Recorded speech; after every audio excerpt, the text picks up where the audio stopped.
आज ही Doubtnut app download करें। Doubtnut पर होगा अब आपके सभी मैथ्स, केमिस्ट्री, फिजिक्स और बायोलॉजी डाउट्स का सफाया। बस अपने क्वेश्चन की फोटो खींचो, उसे क्रॉप करो और तुरंत वीडियो सोल्यूशन पाओ। Download now. Hello students, so today we're going to do chapter 7 from the book It So Happened for class 8th.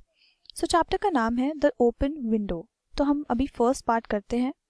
Frampton Nuttall has bad nerves. तो इसका मतलब क्या होता है कि उनको कुछ डिप्रेशन जैसी मेंटल बीमारी है. He retires to the country for cure. तो वो कंट्री जाते हैं उसका इलाज ढूंढने के लिए and calls on a family friend. और एक फैमिली फ्रेंड को बुलाते हैं. The lady being upstairs, her young niece refers to a family mishap with focus on the open window. तो उनकी जो लेडी है वो अपस्टेयर्स ही रहती है और उनकी एक यंग नीस है जो रेफर करती है. Niece refers to a family mishap with focus on the open window. तो लेडी जो है वो ऊपर बिजी होती है हमेशा अपस्टेयर्स और उनकी जो यंग नीस है वो अपनी फैमिली मिसहैप्स के बारे में बताती रहती है. My aunt will be down presently Mister Nuttel, said a very self-possessed young lady of 15. In the meantime you must try and put up with me. तो वो जो लड़की है 15 साल की जो उनकी नीस है, जहाँ पे हमने देखा था लेडी की एक नीस होगी, वो बताती है उनको आके कि मेरी जो आंटी है वो बहुत ही जल्दी नीचे आ जाएंगी. मिस्टर नटल को ही ऐसा वो बताती है और वो बहुत ही ज़्यादा सेल्फ पोजेस्ड है, मतलब बहुत कॉन्फिडेंट है और वो सिर्फ 15 साल की है और वो बोलती है कि तब तक आपको मेरे साथ टाइम पास करना पड़ेगा. Frampton Nuttall endeavored to say something which should duly flatter the niece of the moment without unduly discounting the aunt that was to come. तो जो फ्रैम्पटन नटल है वो कोशिश करते हैं. एंडेवर्ड मतलब ही ट्राइज. यहाँ हम देख रहे हैं कि वर्ड लिखा है एंडेवर. उसका मतलब होता है कि वो कोशिश करते हैं कुछ ऐसा बोलना जो फ्लैटर करेगा, मतलब इम्प्रेस करेगा और उनको अच्छा लगेगा. कॉम्प्लीमेंट करना चाहते हैं वो नीस को of the moment of without unduly, और साथ के साथ कोशिश करते हैं कि जो आंट है उनकी उनको वो डिस्काउंट ना कर दे, मतलब उनको उनकी बेइज्जती ना कर दे. Privately, he doubted more than ever whether these formal visits of a succession of total strangers would do much out towards helping the nerve cure which he was supposed to be undergoing. तो फिर वो privately खुद ही सोचते रहते अपने मन ही मन कि जो फॉर्मल विजिट्स हैं of successions of total strangers की, मतलब बहुत ज़्यादा एक के बाद एक टोटल स्ट्रेंजर्स उनसे मिलने आ रहे हैं, कि क्या वो उनको ज़रा भी हेल्प करेगा या नहीं, उनके जो नर्व की क्योर है कि क्या उसका इलाज यही है कि नहीं, जो अभी वो कोशिश कर रहे हैं कि वो किसी तरह उसको ठीक कर पाए. I know how it will be, his sister had said when he was preparing to migrate to this rural retreat. तो बोलते कि मुझे पता है कि कैसा होगा. उनकी सिस्टर ऐसा बोलती हैं when he was preparing to migrate to this rural retreat, कि वो जो रूरल रिट्रीट में जाने वाले थे तब उनकी बहन ने पहले ही उनको बोल दिया था कि मुझे पता है कि वहाँ जाके क्या होगा. You will bury yourself down there and not speak to a living soul, and your nerves will be worse than ever from moping. I shall give you letters to introduce to all the people I know there. Some of them, as far as I can remember, were quite nice. तो उनकी जो बहन है वो बोलती कि तुम वहाँ जाओगे, उसके बाद अपने आप को अकेले बरी कर दोगे और किसी से बात नहीं करोगे, एक भी इंसान से बात नहीं करोगे. लिविंग सोल मतलब इंसान से बात नहीं करोगे वहाँ जाके, और तुम्हारे जो नर्व्स है वो और ज़्यादा बेकार हो जाएंगे बिकॉज ऑफ मोपिंग, मतलब अकेले रहने के बाद ऐसे उदास होने के लिए कहा जाता है मोपिंग को. I shall just give you letters of introduction to all the people I know there. वो बोलती कि मैं सिर्फ तुम्हें लेटर्स ऑफ इंट्रोडक्शन दे देती हूँ कि मैं जितने भी लोगों को वहाँ जानती हूँ मैं उनके बारे में थोड़ा बहुत बता देती हूँ. Some of them as far as I can remember were quite nice. वो कहती कि जो कुछ लोग थे मुझे जहाँ तक याद है वो सब बहुत ज़्यादा अच्छे थे. Frampton wondered whether Mrs. Slapton, the lady to whom he was presenting one of the letters of introduction, came into the nice division. तो फ्रैम्पटन सोचता है कि जो मिसेस स्लैप्टन है, जो लेडी है जिनको अभी वो उनको मिलना था और उनको प्रेजेंट देना था, मतलब प्रेजेंटिंग मतलब उनको देना था वो लेटर ऑफ इंट्रोडक्शन, कि वो नाइस डिवीजन में आएंगी या बुरे डिवीजन में आएंगी. Do you know many of the people round here, asked the niece when she judged that they had sufficient silent communication. तो जो वो लड़की है 15 साल की वो पूछती है कि क्या आप यहाँ पे बहुत सारे लोगों को जानते हो. तो जो नीस है वो काफ़ी देर ऐसे जज करने के बाद बोलती है कि हाँ भाई काफ़ी साइलेंट ट्रीटमेंट हो गया, काफ़ी साइलेंट कम्युनिकेशन हो गई. तो वो फ्रैम्पटन बोलते हैं hardly a soul, said Framton. तो वो बोलते कि नहीं मैं किसी को भी नहीं जानता. My sister was staying here some 4 years ago and she gave me letters of introduction to some of the people here. तो बताते हैं कि मेरी बहन यहाँ पे आई थी कुछ साल पहले, 4 साल पहले आई थी, तो उन्होंने कुछ लोगों को जिनको वो जानती है उनके इंट्रोडक्शन लेटर्स दिए थे। He made the last statement in a tone of distinct regret, और उन्होंने जो लास्ट स्टेटमेंट है वो बहुत ही डिस्टिंक्ट रिग्रेट में बोली, मतलब उदास होते हुए बोली कि उनको बिल्कुल भी अच्छा नहीं लगा उनका decision. Then you know practically nothing about my aunt, pursued the self possessed young lady. तो बोलती है फिर तो तुम्हें बिल्कुल भी कुछ नहीं पता कि मेरी आंट एक्चुअली में कैसी है। तो ऐसा ऐसे बोलती है जो सेल्फ पोजेस्ड यंग लेडी है 15 साल की। Only her name and address admitted the caller.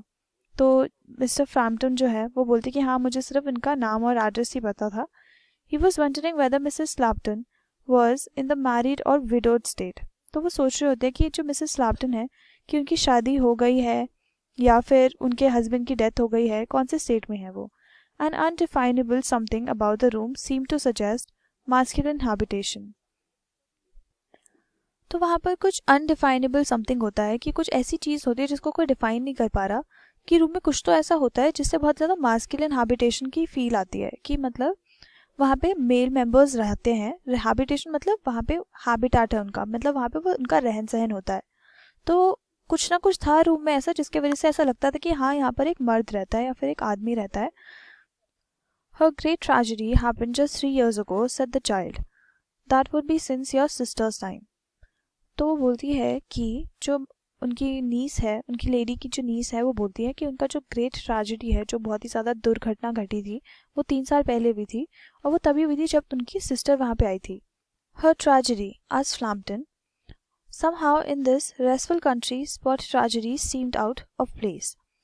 तो वो बोलते हैं कि उनकी कुछ ट्रेजेडी हुई है, उनके साथ कुछ दुर्घटना घटी है, तो ऐसा कुछ पूछते हैं फ्रैम्पटन। और वो सब साथ के साथ सोच रहे हैं कि समहाउ इतनी रेस्टफुल कंट्री में, इतनी पीसफुल कंट्री में वो मतलब ट्रेजेडीज भी हो रही है लोगों के साथ, ये चीज़ उनके लिए थोड़ी सी मुश्किल थी एक्सेप्ट करनी। You may wonder why we keep that window wide open on an October afternoon, said the niece.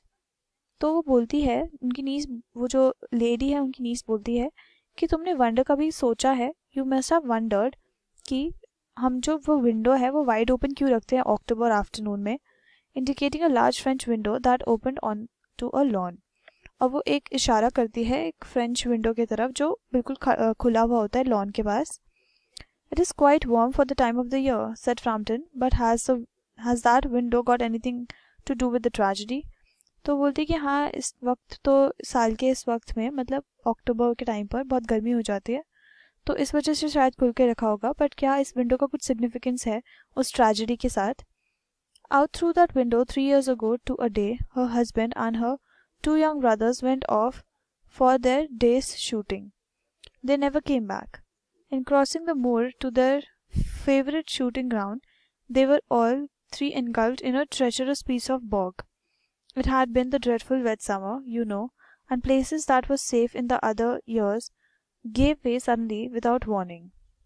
तो 15 साल की लड़की बताती है कि उस विंडो के थ्रू 3 साल पहले आज के दिन तक उनके जो हस्बैंड है, उनकी जो लेडी थी जो उनके घर के ऊपर रहती है, उनके जो हस्बैंड है और उनके 2 और यंगर ब्रदर्स, वो सब के सब डे की शूटिंग करने गए, मतलब शूट करने गए बाहर, हंटिंग करने गए।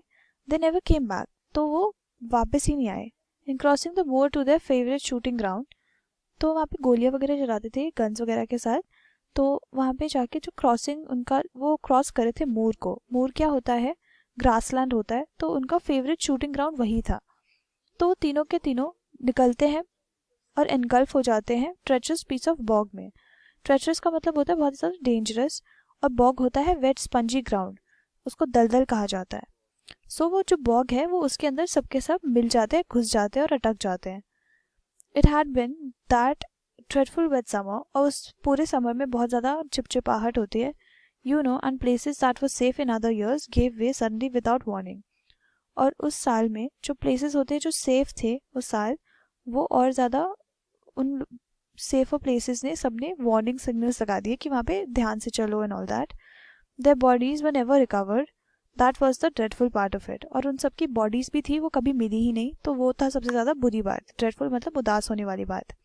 Here the child's voice lost its self-possessed note and became faltering. तो इस तरफ जब तक वो ये बोलने आई कि, जब वो बोल रही थी कि अब यही सबसे ज़्यादा ड्रेडफुल पार्ट है कि उनकी कभी बॉडीज़ नहीं मिली, उनके जो डेड बॉडीज़ हैं वो कभी नहीं मिली।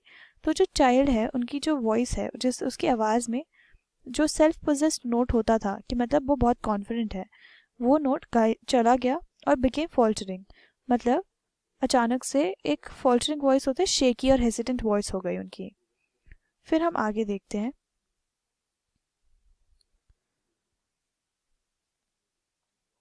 Poor aunt always thinks that they will come back someday, and they and the little brown spaniel that was lost with them and walk in at that window just as they used to do.